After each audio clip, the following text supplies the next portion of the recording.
ছাত্ৰ ছাত্ৰীসকল, আজি মই তোমালোকৰ পঞ্চম শ্ৰেণীৰ অংকুৰণ পাঠ্যপুথিৰ ৫ নং পাঠত থকা ডক্টৰ বাণীকান্ত কাকতি নামৰ এই পাঠটোৰ ক্ৰিয়াকলাপসমূহক সমাধান কৰি দিম। গতিকে ভিডিঅ'টো শেষলৈকে চাই যাবা আৰু এতিয়ালৈকে যদিহে চেনেলটো ছাবস্ক্ৰাইব কৰি লোৱা নাই কৰি লোৱা, কাৰণ তোমালোকৰ এনেধৰণৰ ভিডিঅ'বোৰ ইয়াতে পাই থাকিবা। প্ৰথম ক্ৰিয়াকলাপটো দিয়া আছে যে পাঠটো শুদ্ধ আৰু স্পষ্ট উচ্চাৰণেৰে পঢ়া। তো তোমালোকে পাঠটো শুদ্ধ আৰু স্পষ্ট উচ্চাৰণেৰে পঢ়িবলৈ যত্ন কৰিবা। তাৰ পাছৰ ক্ৰিয়াকলাপটো দিয়া আছে যে উত্তৰ দিয়া। ক, নিষ্ঠা আৰু সাধনাৰ ফলত মানুহে কি অৰ্জন কৰিব পাৰে? ইয়াৰ উত্তৰ তোমালোকে লিখিবা যে নিষ্ঠা আৰু সাধনাৰ ফলত মানুহে সুখ্যাতি অৰ্জন কৰিব পাৰে। খ, বাণীকান্ত কাকতিয়ে জীৱনৰ বেছিভাগ সময় কি কামত আত্মনিয়োগ কৰিছিল? ইয়াৰ উত্তৰ তোমালোকে লিখিবা যে বাণীকান্ত কাকতিয়ে জীৱনৰ বেছিভাগ সময় জ্ঞান অৰ্জনত আত্মনিয়োগ কৰিছিল। গ, নতুন ডাক্তৰ বুলি কাক কোৱা হৈছে? ইয়াৰ উত্তৰ তোমালোকে লিখিবা যে নতুন ডাক্তৰ বুলি ডক্টৰ বাণীকান্ত কাকতিক কোৱা হৈছে। ঘটো দিয়া আছিল যে তেখেতে কি চিকিৎসা কৰিছিল?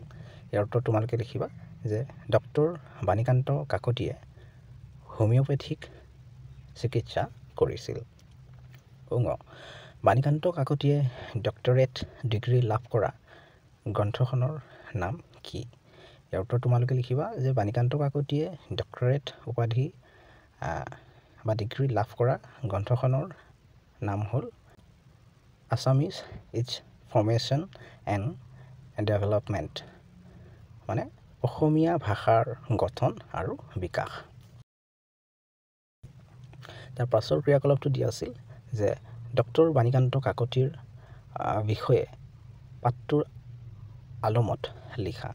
ইয়াৰ উত্তৰ তোমালোকে লিখিবা ডক্টৰ বাণীকান্ত কাকতিৰ জন্ম ১৮৯৪ চনৰ বৰপেটা জিলাৰ বাটিকুৰিহা গাঁৱত হৈছিল।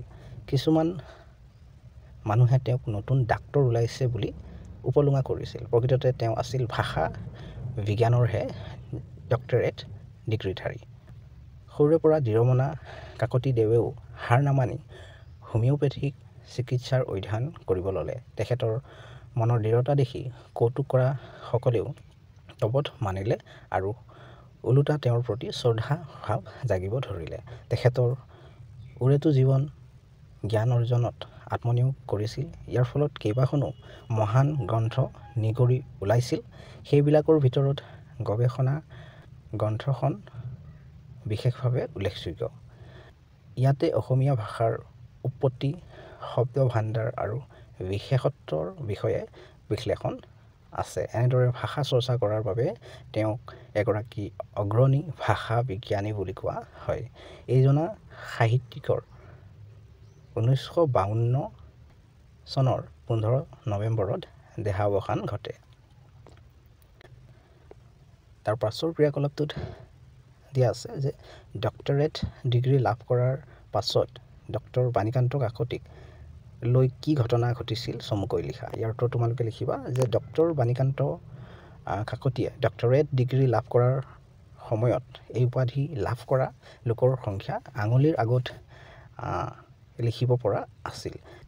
তেওঁ আছিল ভাষা বিজ্ঞানৰ ডক্টৰেট ডিগ্ৰীধাৰী। তেখেতৰ ডক্টৰেট ডিগ্ৰী লাভ কৰাৰ বাতৰিটো সকলোতে প্ৰচাৰ হৈছিল। বহু লোকে এই কথাত গৌৰৱবোধ কৰিছিল যদিও এচাম লোকে খবৰটো পাই বৰ সুখী হোৱা নাছিল। কৌতুকপ্ৰিয় এচাম লোকে ডক্টৰেট উপাধিটোক নতুন ডাক্তৰ আহিছে বুলি কৈ উপলুঙা কৰিছিল।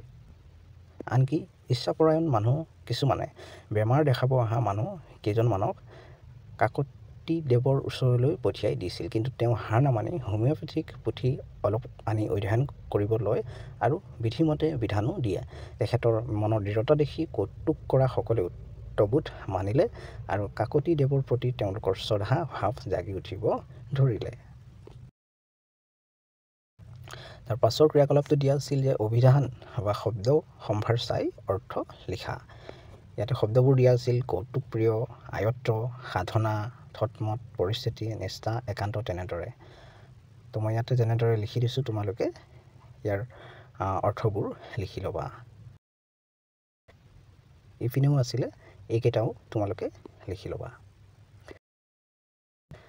তাৰ পাছৰ ক্ৰিয়াকলাপটো দিয়া আছিল যে তলৰ শব্দকেইটাৰ পৰা যুক্তাক্ষৰ বাছি উলিয়াই ভাঙি দেখুওৱা। ইয়াৰ শব্দটো হ'ল নিষ্ঠা। ইয়াৰ যুক্তাক্ষৰ বা যুক্তাক্ষৰ এইটো। ইয়াত স যুক্ত সতেষ্ঠ তেনেকৈ হ'ব। ঠিক তেনেদৰে বিজ্ঞানৰ এইটো হ'ল যুক্তাক্ষৰ, ডক্টৰৰ এইটো। তেনেদৰে মই ইয়াতে যুক্তাক্ষৰ উলিয়াই ভাঙি দিছোঁ। তোমালোকে ভিডিঅ'টো ৰখাই তেনেকৈ লিখি ল'বা। তাৰ পাছৰ ক্ৰিয়াকলাপটোত দিয়া আছে যে তলৰ আস্তনা শব্দবোৰৰ সলনি ব্যক্তিবাচক সৰ্বনাম পদ ব্যৱহাৰ কৰি বাক্যবোৰ পুনৰাই লিখা। ইয়াত ক দিয়া আছে ডক্টৰ বাণীকান্ত কাকতি। ইয়াত আস্তনা আছে এই শব্দবোৰৰ তলত। এগৰাকী ভাষা বিজ্ঞানী আছিল, এইটো একেই থাকিব। ইয়াৰ ঠাইত আমি তেখেত এনেকৈ লিখিম। তেখেত এগৰাকী ভাষা বিজ্ঞানী আছিল। ৰহিমেৰ ঠাইত আমি সি বুলি লিখিম। বাকীখিনি একেই থাকিব। সি পঢ়া শুনা মনোযোগেৰে কৰে। নীলাইৰ ঠাইত আমি তাই বুলি লিখিম। তাই গান গাই ভাল পায়।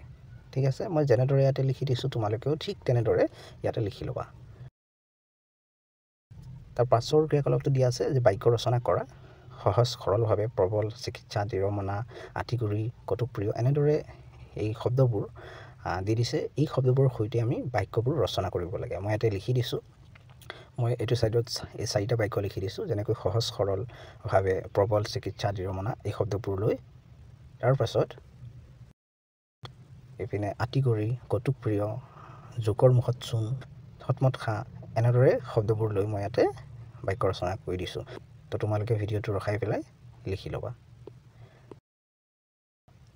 তাৰ পাছৰ ক্ৰিয়াকলাপটোত দিয়া আছে যে এটা শব্দত প্ৰকাশ কৰোঁ আহা। আমি এটা শব্দত প্ৰকাশ কৰিব লাগে এইবোৰক।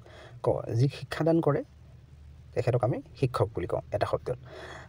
যি ৰোগীক চিকিৎসা কৰে সেইজন হ'ব চিকিৎসক। যি ভাষাৰ চৰ্চা কৰে তেখেত হ'ব ভাষা বিজ্ঞানী। একে সময়তে হোৱা সমসাময়িক, একান্ত মনে চিন্তা কৰা, একাগ্ৰ, যি শিক্ষা গ্ৰহণ কৰে ছাত্ৰ। তো তোমালোকে ভিডিঅ'টো ৰখাই পেলাই এইবোৰ লিখি ল'বা।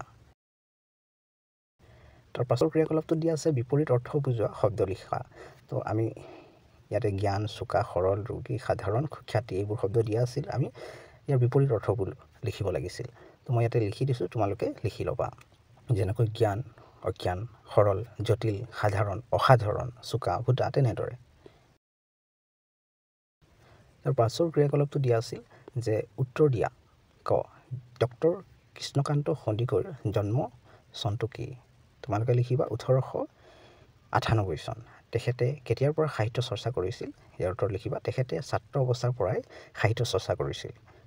তেখেতে কোনটো বিষয়ত MA পাছ কৰিছিল? ইয়াৰ উত্তৰ তোমালোকে লিখিবা। তেখেতে সংস্কৃত বিষয়ত MA পাছ কৰিছিল। তেখেতে ৰচনা কৰা গ্ৰন্থকেইখনৰ নাম লিখা। ইয়াৰ উত্তৰ তোমালোকে লিখিবা যে শ্ৰীহৰ্ষৰ নৈষধ চৰিত, যশস্তিলক আৰু সেতুবন্ধ। তেখেতে কি আলোচনীত প্ৰবন্ধ লিখিছিল? ইয়াৰ উত্তৰ তোমালোকে লিখিবা। তেখেতে বাহী আলোচনী, চেতনা, আৱাহন আদি পত্ৰিকাত প্ৰবন্ধ লিখিছিল। তো মৰমৰ ছাত্ৰ ছাত্ৰীসকল, ভিডিঅ'টো ইয়ালৈকে আছিল। তোমালোকৰ অংকুৰণ পাঠ্যপুথিৰ অন্য পাঠবোৰৰ ক্ৰিয়াকলাপসমূহৰ ভিডিঅ'বোৰৰ লিংকবোৰ এই ভিডিঅ'টোৰ তলতে পাই যাবা। ইয়াতে ক্লিক কৰি চাই ল'ব পাৰিবা। আৰু এতিয়ালৈকে যদিহে চেনেলটো ছাবস্ক্ৰাইব কৰি লোৱা নাই, কৰি লোৱা, কাৰণ তোমালোকৰ এনেধৰণৰ ভিডিঅ'বোৰ ইয়াতে পাই থাকিবা। ভিডিঅ'টো ইয়াতে সমাপ্ত কৰিছোঁ। ধন্যবাদ।